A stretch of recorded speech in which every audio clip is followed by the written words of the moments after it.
Həyatın axarını dəyişən, insanı bir anda yetkinləşdirən o məqam, ata adını daşımaq. Atalıq sadəcə bir status deyil, həm də mənəvi dünyasında baş verən inqilabdır. Bu his həm də çiyinlərə enən şirin, bir o qədər də ağır məsuliyyət deməkdir. Əgər dünənə qədər atalar bu məsuliyyəti iş saatları ilə övlad həsrəti arasında bölüşmək məcburiyyətində qalırdılarsa, bugün qanunvericilik həmin həsrətə son qoyur. Artıq ailənin ən kövrək günlərində fiziki varlığı ilə orada olmaq atanın sadəcə istəyi deyil, onun toxunulmaz hüququdur. Azərbaycanda artıq atalara da ödənişli atalıq məzuniyyəti veriləcəkdir. Ata olmağa hazırlaşanlar bu hüququ əldə edirlər. Bu çox ədalətli bir qərardır. Ailənin qorunması, təmin edilməsi, ailədə əməyin bərabər bölünməsi baxımından, qarşılıqlı anlayışın təmin edilməsi baxımından, uşağın ilk elə günlərindən etibarən daha sağlam bir mühitdə böyüməsi baxımından da çox əhəmiyyətli bir məsələdir və artıq atalara da bu məzuniyyətin tətbiq edilməsi humanizm baxımından əhəmiyyətli bir amil kimi dəyərləndirilməlidir.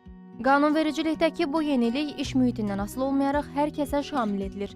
Ödənişli məzuniyyətin əldə edilməsi mexanizmi isə olduqca sadədir. Bunun üçün işçinin yalnız müvafiq tibb müəssisəsindən arayış təqdim etməsi kifayətdir.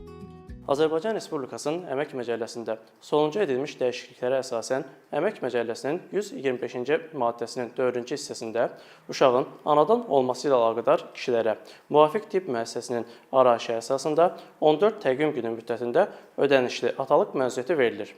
Dövlət Əmək Müfəttişliyi Xidmət tərəfindən verilmiş statistik məlumatlara əsasən ümumilikdə 86 işəgötürən tərəfindən 162 sayda işçiyə atalıq məzuniyyətinin verildiyi müəyyən edilmişdir. Qeyd edilən dəyişiklik həm özəl sektora, həm dövlət sektorunda çalışan işçilərə şamil olunur. Əsas məqamlardan biri budur ki, 14 təqvim günü mütləq doğuş ərəfəsini və sonraki periodu əhatə etməlidir. Digər vacib nüans isə ailədə xanımın işləyib işləməməsidir ki, qanun bu fərqi qoymur. Həyat yoldaşı evdar xanım olan bəylər də bu hüquqdan tam yararlana bilər. Maddi tərəfə gəldikdə isə ödəniş son 2 ayın orta əmək haqqı əsasında hesablanır və işçinin büdcəsinə heç bir zərər dəymir.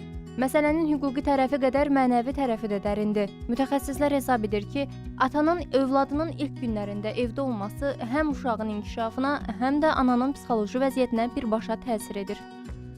Hamiləlik prosesi elə bir prosesdir ki, burada xanımlar çox həssas olurlar və mütləq şəkildə onlara dəstək lazımdır. Yəni necə dəstək? Duyğusal dəstək, ailə tərəfindən, xüsusilə də həyat yoldaşı tərəfindən mütləq dəstəklənməlidir.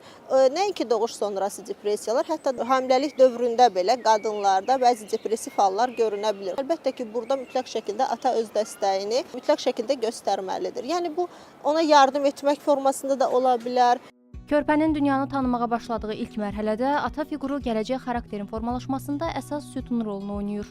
Atanın və ananın özünə məxsus ailədə rolu var və ata ailədə çox böyük bir rola sahibdir ki, mütləq şəkildə övladın ataya qarşı olan münasibətlərin formalaşmasında da ananın çox böyük rolu var. Oğlan və ya qız uşağı fərq etmir, mütləq şəkildə onların atadan alacaqları şeylər olur.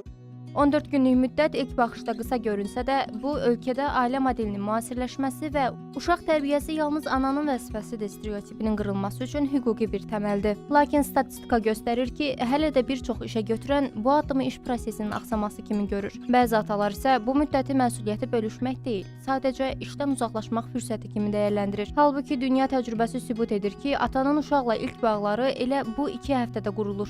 Qanunun kağız üzərində qalmaması və cəmiyyətdə real vərdişə çevrilməsi üçün həm işə götürənlərin yanaşması dəyişməli, həm də kişilər bu 14 günü evdə istirahət deyil, yeni və ən çətin iş kimi qəbul etməlidirlər. Axı sağlam cəmiyyət üçün kağız üzərindəki maddələrdən daha çox o maddələrin tətbiq olunduğu xoşbəxt ailə mühiti vacibdir.